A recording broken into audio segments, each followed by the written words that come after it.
know who the human author of each book of the Bible is. Okay? And so to find out who the human author of each book of the Bible, it's real easy. If you just simply have a study Bible, you can open up the very beginning and it's got some introductory material.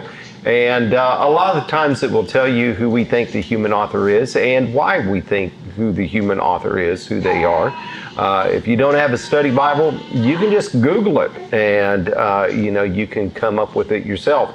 But if you want to know kind of pretty much how people come across these things, it kind of falls into three different categories. And that is, we know who the human author is because it says, reason says, and tradition says.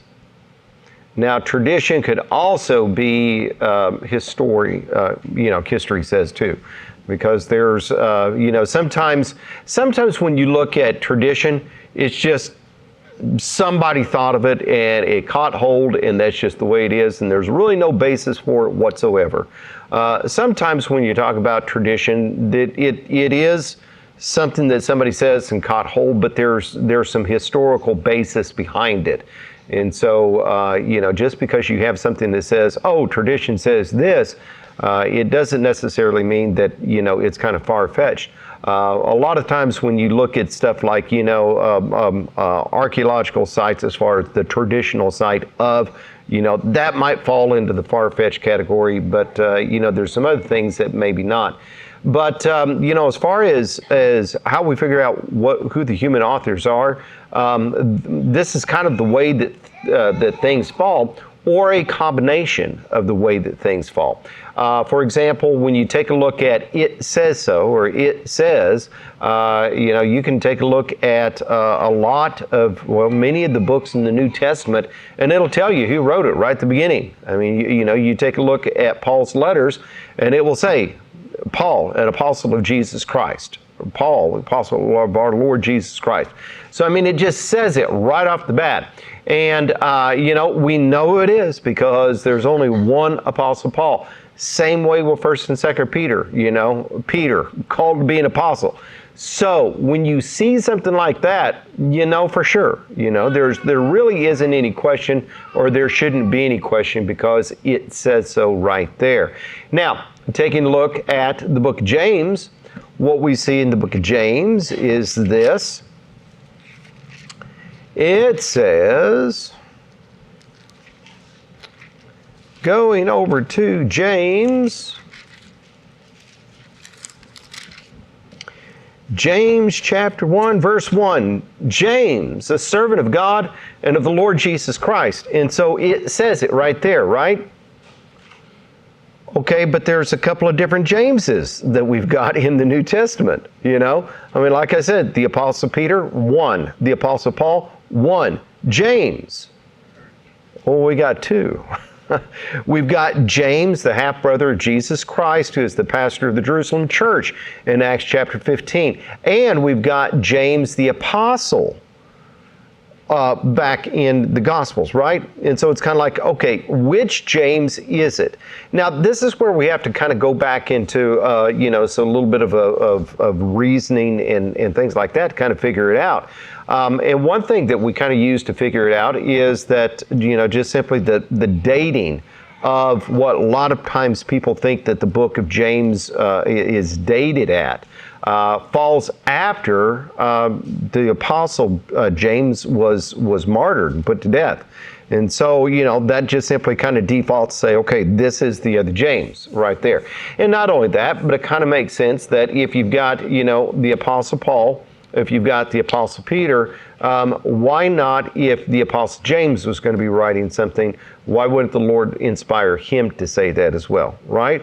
And so, there's a kind of a little bit of example right there about, yeah, it says it, but sometimes you've got to use a little bit of reasoning involved to kind of get away from that. As far as reasoning goes, let's take a look at the book of Acts, for example. And let's take a look at Acts chapter 16. And I say Acts chapter 16 because I'm going to show you something real quick.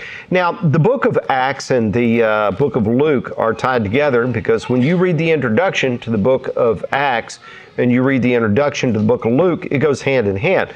They're both written to this man named Theophilus, and in the book of Acts, he says, in my former treatise to you, most noble Theophilus. And so you've got, you see that whoever wrote the book of Acts also wrote the book of Luke. Okay? And so it's kind of like, all right, who wrote the book of Acts? And therefore, by default, who wrote the book of Luke? And you say, well, Luke did because it's named that way. Well, again, I go back to what I was talking about, what was that, last week, as far as the Bible, the names of the books of the Bible, those aren't inspired. Those are things that people came up with, okay?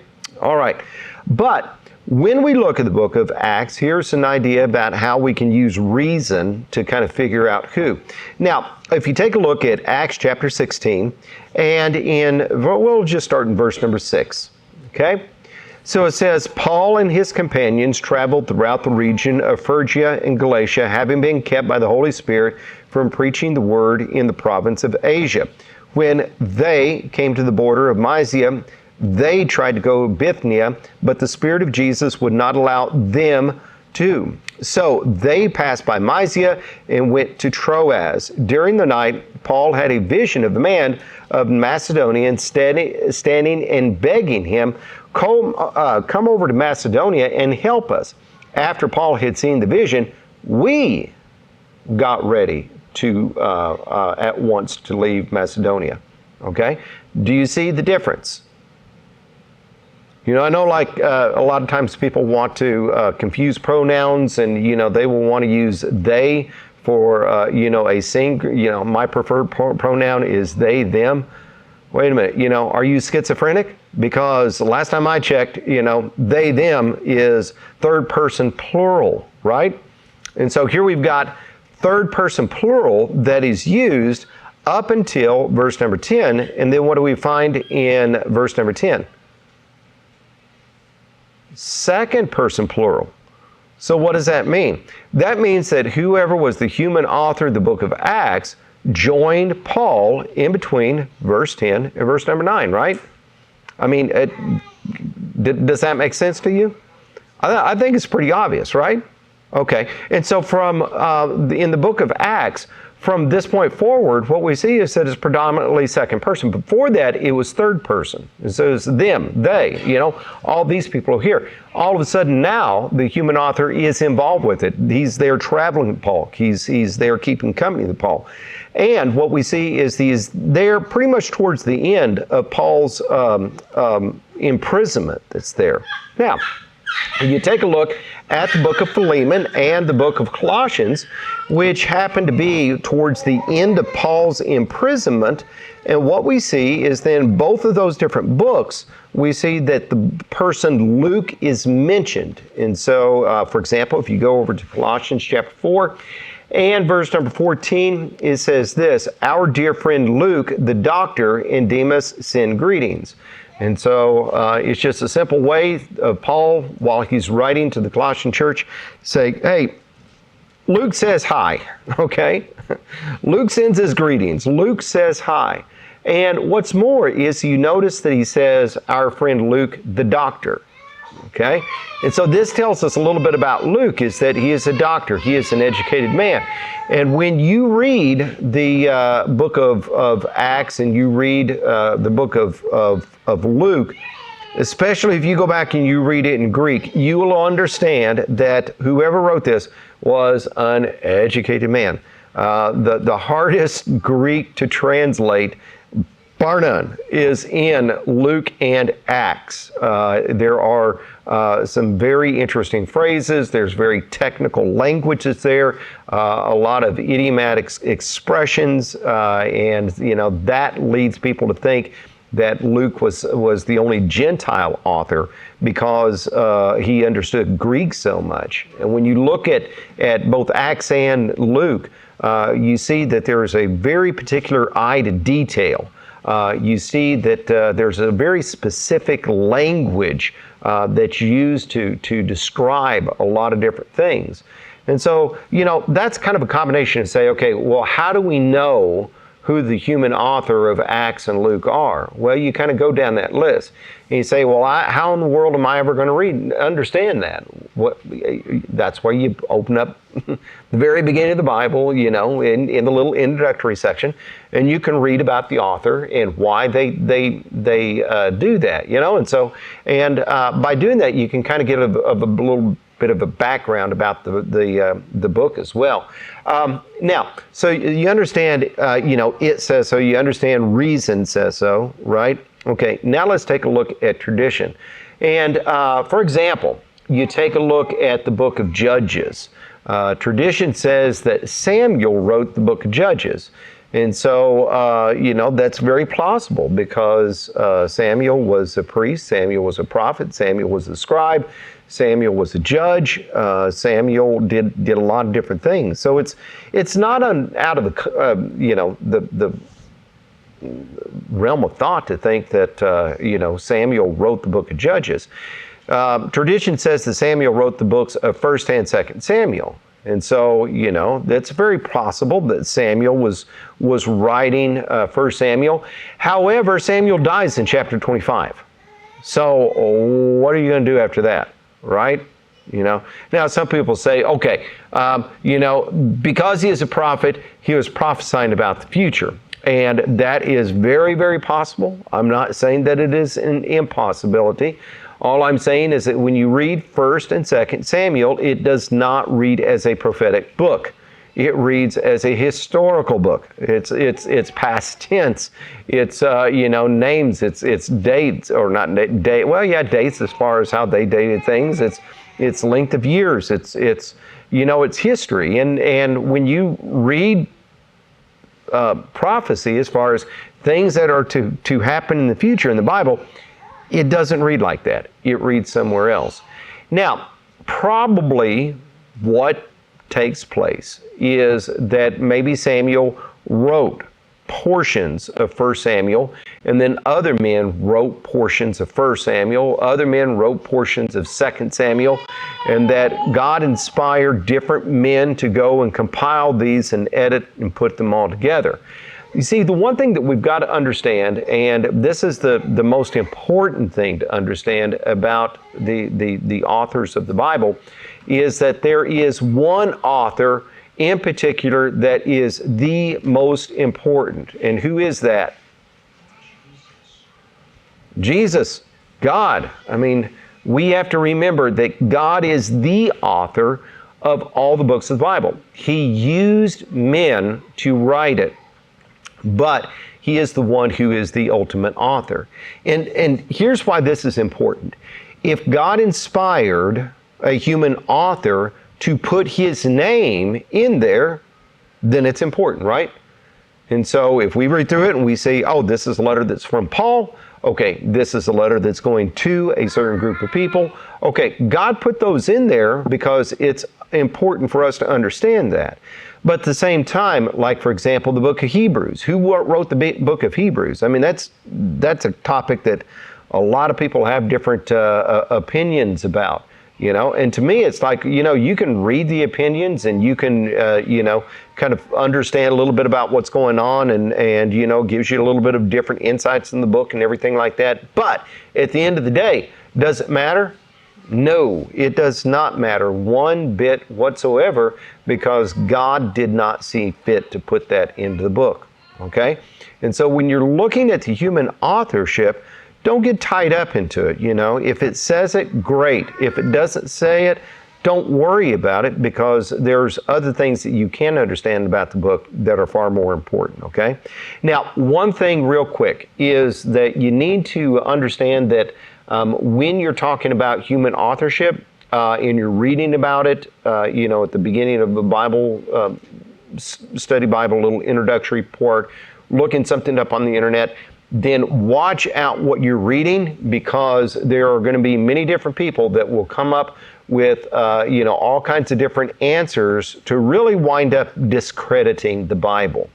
And I'll give you an example of such. I remember a long time ago, when I was at University of New Mexico taking Western civilization. The professor decided that he was going to be a Bible seminary professor and start to talk about all kinds of different books.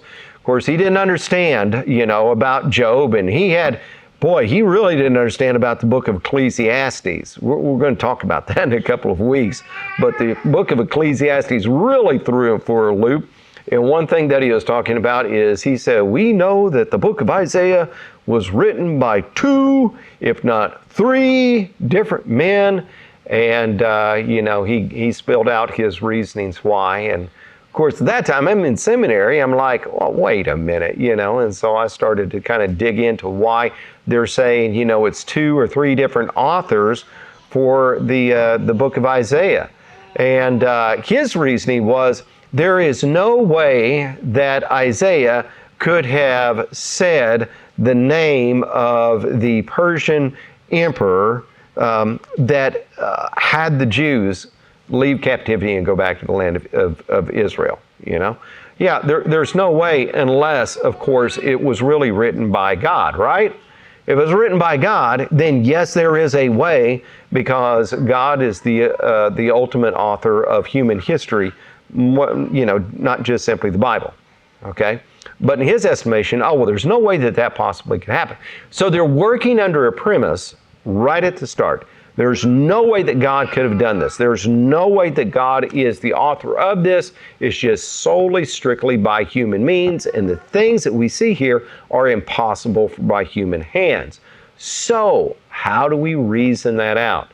And so they used linguistic analysis to say, okay, here is one part of Isaiah written by one person, another part of Isaiah written by another person, another part of Isaiah written by another. Okay. Well, just think about the language that you use and think about your life. Do you sometimes use different language for different things? Yeah, depending on who you're around, depending on the circumstance, and depending on the point that you are in your life. The book of Isaiah is not just simply Isaiah sitting down and writing it all at once, right? It's going to be some visions and things that God gave him over a lengthy course of time. And especially if God is inspiring him to write certain ways and guiding the way that he wrote, then yeah, it's very possible. In fact, it's very reasonable to think, yeah, he wrote one way one time, one way another time, and another way another time. The one thing that you can't do is say, by looking at, certain phrases that he used and the way that he used it, we just come up and say, this is 1, 2, 3 men, and away we go. Well, what we have to do, again, I come back and say, we got to remember that God is the author. When we remember that God is the author, then we can start to say, okay, then this is what God has laid out for us. And there are some things that God didn't lay out for us? Well, yeah, he didn't lay out for us. He wrote the book of Hebrews, for example, but that's okay. All right? Okay, you got any other questions about that?